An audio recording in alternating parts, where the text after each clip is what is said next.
5. Voyant la foule, Jésus monta sur la montagne. Et après qu'il se fut assis, ses disciples s'approchèrent de lui.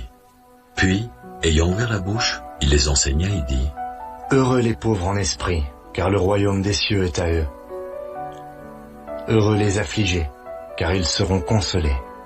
Heureux les débonnaires, car ils hériteront la terre. Heureux ceux qui ont faim et soif de la justice, car ils seront rassasiés. Heureux les miséricordieux, car ils obtiendront miséricorde. Heureux ceux qui ont le cœur pur, car ils verront Dieu. Heureux ceux qui procurent la paix, car ils seront appelés fils de Dieu. Heureux ceux qui sont persécutés pour la justice, car le royaume des cieux est à eux. Heureux serez-vous lorsqu'on vous outragera, qu'on vous persécutera, et qu'on dira faussement de vous toutes sortes de mal à cause de moi.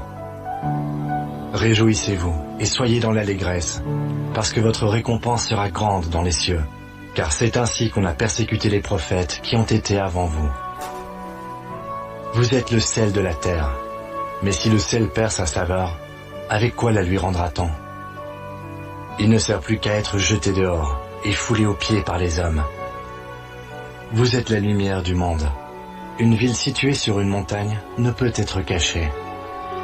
Et on n'allume pas une lampe pour la mettre sous le boisseau, mais on la met sur le chandelier, et elle éclaire tous ceux qui sont dans la maison.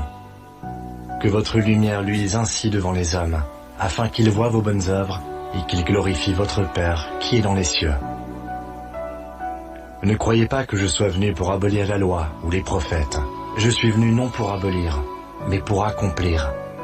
Car je vous le dis en vérité, tant que le ciel et la terre ne passeront point, il ne disparaîtra pas de la loi un seul iota ou un seul trait de lettre jusqu'à ce que tout soit arrivé.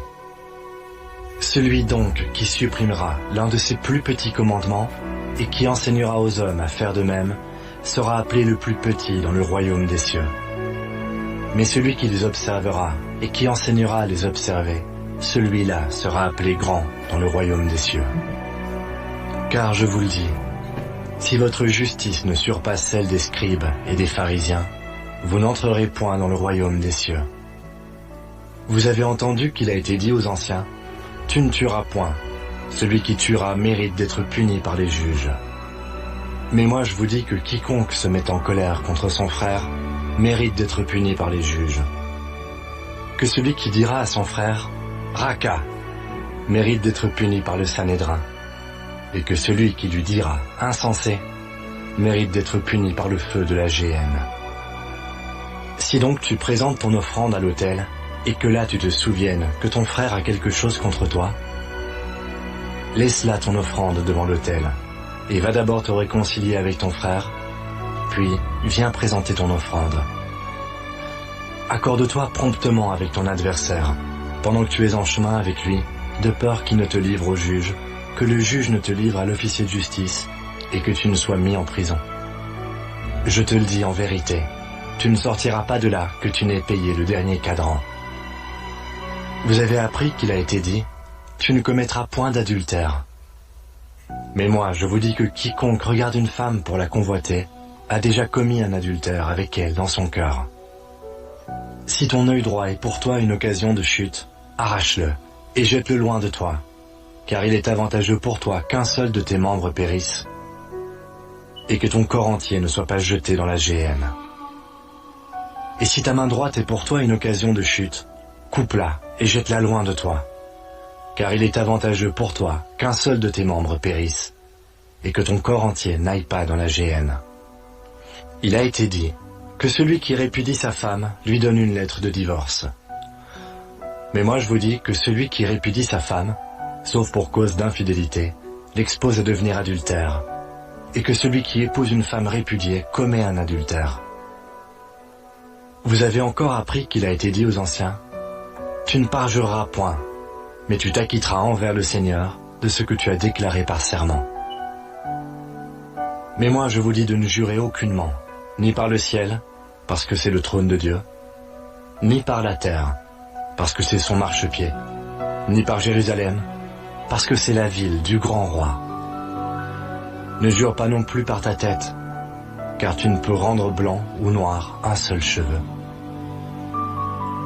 Que votre parole soit oui, oui, non, non. Ce qu'on y ajoute vient du malin. Vous avez appris qu'il a été dit œil pour œil et dent pour dent. Mais moi je vous dis de ne pas résister aux méchants. Si quelqu'un te frappe sur la joue droite, présente-lui aussi l'autre.